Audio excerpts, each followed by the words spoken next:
accompanied by the Ku Klux Klan, white supremacists. Young woman gets killed protesting their appearance. The president gets asked, "What do you think, Mr. President?" And he says something no president has ever said. He said there were very fine people on both sides.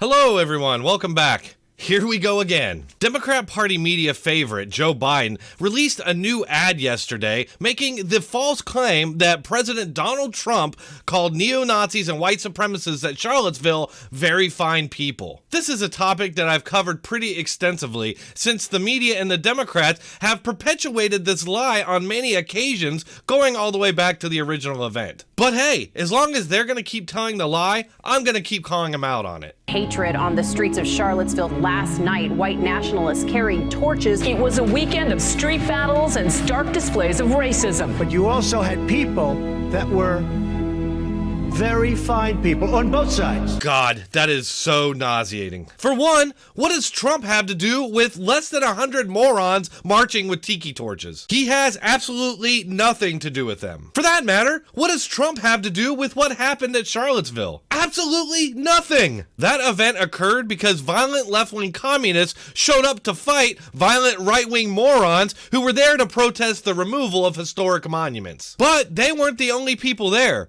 There were plenty of normal people on both sides, either there to protest the removal on the monuments based on principle or to protest in favor of their removal. But these normal people had absolutely nothing to do with Antifa or the neo-Nazis. That is who Trump singled out as very fine people. And this really shouldn't be a mystery since Trump was abundantly clear about who he was talking about. Let's take a look at what's purposely missing from Creepy Joe's propaganda ad. There was violence on both sides. Well, I do think there's blame. Yes, I think there's blame on both sides. You look at both sides. I think there's blame on both sides, and I have no doubt about it, and you don't have any doubt about it either. And if you reported it accurately, you would say.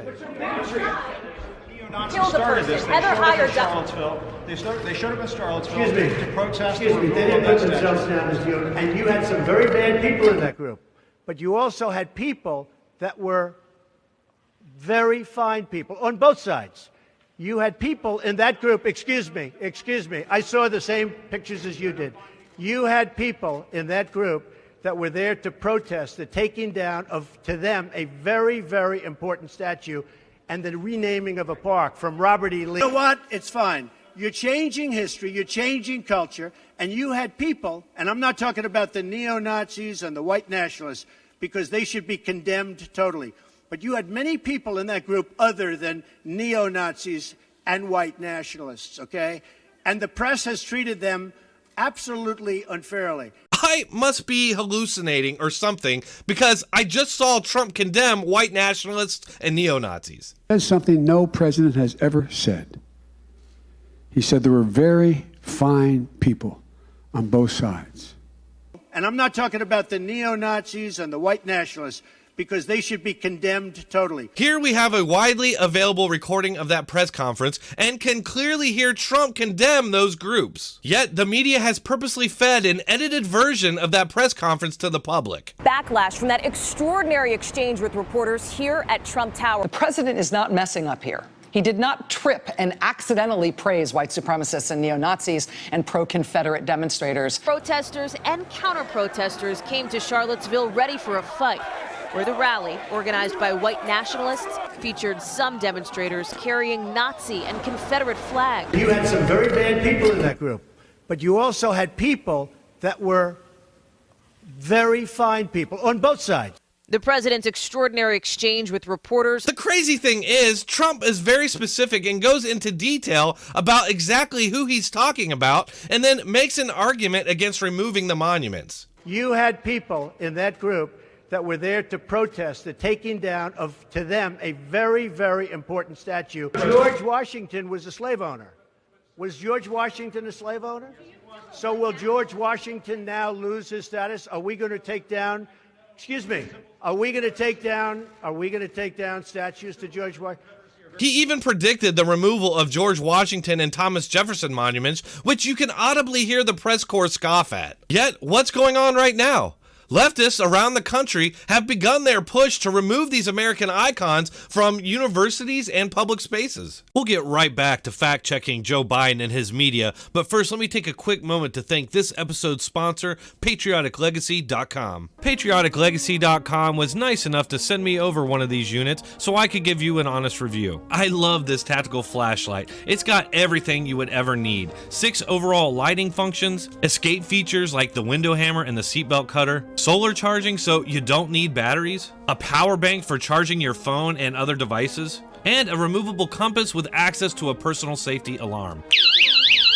Patriot Legacy supports veterans and YouTubers like yours truly, so head on over there and make sure to use the promo code DRONE20 to get 20% off your purchase. Thank you.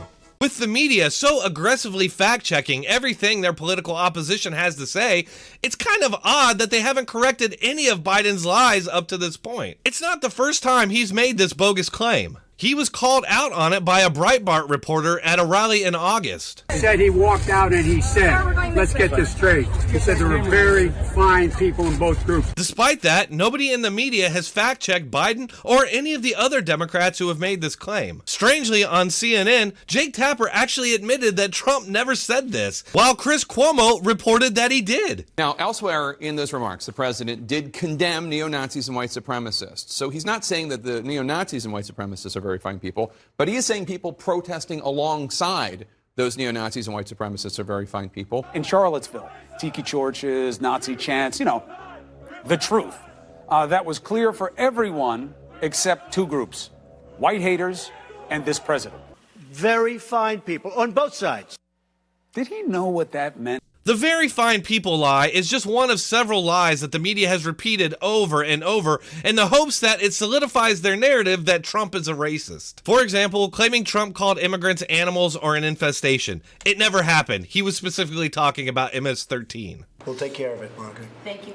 There could be an MS-13 gang member I know about. If they don't reach a certain threshold, I cannot tell ICE about them. Yeah. We have people coming into the country or trying to come in. We're stopping a lot of them. But we're taking people out of the country. You wouldn't believe how bad these people are. These aren't people. These are animals. Yet, it's constantly repeated in the media. The claim that Trump called Mexicans rapists and criminals. It never happened. Read the quote. Trump's not known for his eloquence, but he's definitely talking about a subset of illegal immigrants. He was talking about a subset of a subset, certainly not all Mexicans. It just goes to show the whole fact-check narrative from the media is pure theater. They're not interested in the truth, only narratives that eventually lead to Democrats getting back in the White House. That's all I have for you today, but if you like this video and you agree with the message, please like, share, and subscribe. We gotta get the word out about this guy. For the next year, I plan on being obsessively dedicated to calling out the media and Democrats' lies going into the 2020 election. If you support my mission and you want to support this channel, please consider subscribing to me on Patreon, Subscribestar, or just sending a donation on PayPal. You can find all the links in the description and pinned comment. No matter how you choose to support this channel, I deeply, deeply appreciate it. Thank you.